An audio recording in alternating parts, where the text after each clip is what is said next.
ọ bụrụ na ịbụ nwa afọ Igbo ị na-anya na be anyị iji eso nkwenye na ihe gbasatara ịbụ odibo na-anazi ana n'ala Igbo na ihe gbasatara ịgba bọị na-anyụzi ka ọkụ. Kedu ebe mmiri nọ wee baa obi ụgbọgụ? Ịjụọ ọtụtụ ụmụ nwa bọị fasị gị na ndị ọga achọzighị isetụrụ ụmụ nwa bọị gbara ha odibo wee na-ajụ ndị ọga ife abụ eziokwu.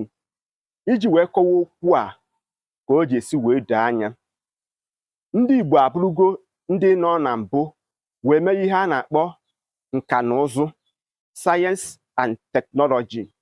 Ndị Igbo na-arụpụta ọtụtụ ihe dị iche iche iji eso nkweri n'oge a nụrụ ọgụ ndọrọ ndọrọ nnwere onwe, na ndị Igbo gbakọrọ aka ọnụ wee rụpụta akụrụngwa ha ji wee jee agha oge ahụ, nke otu akụrụngwa ha bụ ogbunigwe. Ha nọkwa wee mee gịnị?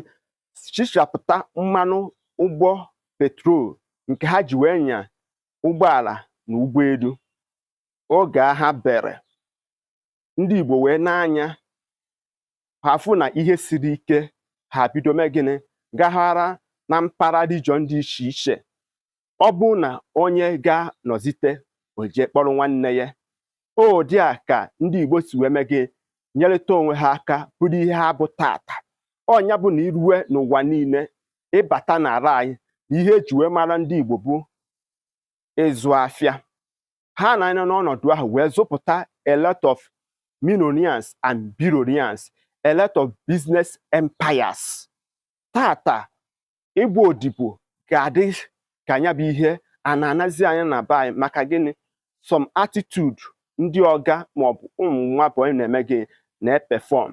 Ọ bụrụ na ịbụ nwa bọị, ejine maka ihe gbasatara ahọ na ịnọ n'aka ọga gị, kama chọba contact and connection. Atụkwasịkwa n'obi ego one ọga gị ga-enye gị, maka ọga nwere ike inye gị 10 million naira tata mana o nyeghị connection. Mara amara na ọ bụrụ na ijisighị ike ị gaghị anọzite ọfụma. Ọ bụrụ na ị nọ n'aka ọga gị, build uwe customers. Ihe nwere ike sustain gị n'elu ụwa bụ customer ibild n'aka ọga gị. N'aka nke ọzọ, o nwere ọtụtụ ụmụ nwa bọị bụ ndị oburu nna ha ụzọ mụta diọkpara, ndị ọnọ nso eru aka, ndị ga-eburu ọga ha ụzọ maọbụ setụrụkwu ọga ha n'aka ọga ha. Ka m gwa gị, ọ naghị adịrị nwa bọị ruwere isi n'aka ọga ya mfe. Nke a bụ eziokwu ka m na-agwa gị, maka na ọ gaghị enego anya fụ na onye bụ the pillar, the part and the parcel of this business. Na ọ bụrụ na onye a apụwa na biznes a, na o nwere ike itipịa. Onye kpatara ọtụtụ ndị ọga anaghị ekwe ka nwa bọị pụọ n'ike, kama ha nwere ike idile their years na bụ na ha nwetara onye ga-anọchi anya onye ha. N'aka nke ọzọ, ndị ọga, ọ bụrụ na nwa bọị gbaala gị odibo, gbachala gị obibo, biko were ezi obi gị setụrụ onye ha. Nye connection, nye contact, maka na ịma na ijere ama mbụa na ọfụgbọ forever. O nwere oge ga-adịrị gị dịka ọga, ị na-anya ịfụ na ịnụ ụmụ niile ịzụpụtara ị ga-enwe afọ ojuju. Onye kwụsị okwu ike, ọ sị this is my boy, this is achievement o mere na oge ọ pụtara.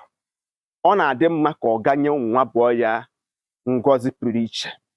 Ọ bụgo na o nwere nwa bọị gị na ya nwere nghọtafie, ọga were ezi obi setụrụ onye ha.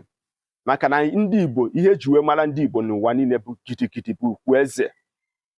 N'aka nke ọzọ, iji wee mechie okwu a, ọkụkọ na-akpa nri anya ufe akọ na ya. Onye ọbụla gbara bọị 6-7 years gbachaa bọị pụta, na onye ọbụla gara akwụkwọ gụọ ihe a na-akpọ economics or finance, ịnwa na onwe ihe dịka comparison. Na onye gbara bọị amarago everything concerning azụmahịa na ngalaba mwewu akụ na ụba n'ala anyị nwa. Gị nwa bụ onye Igbo, always to be proud who you are and where you are coming from. Asị m, ọnụrụ karịa ibe ya, maka ndị be anyị si na ikwu amarọ ibe ezie. Aka mbụ nwanne gị nwoke bụ Maazị UC. Ụmụnne m ndị Igbo, ka emesịa.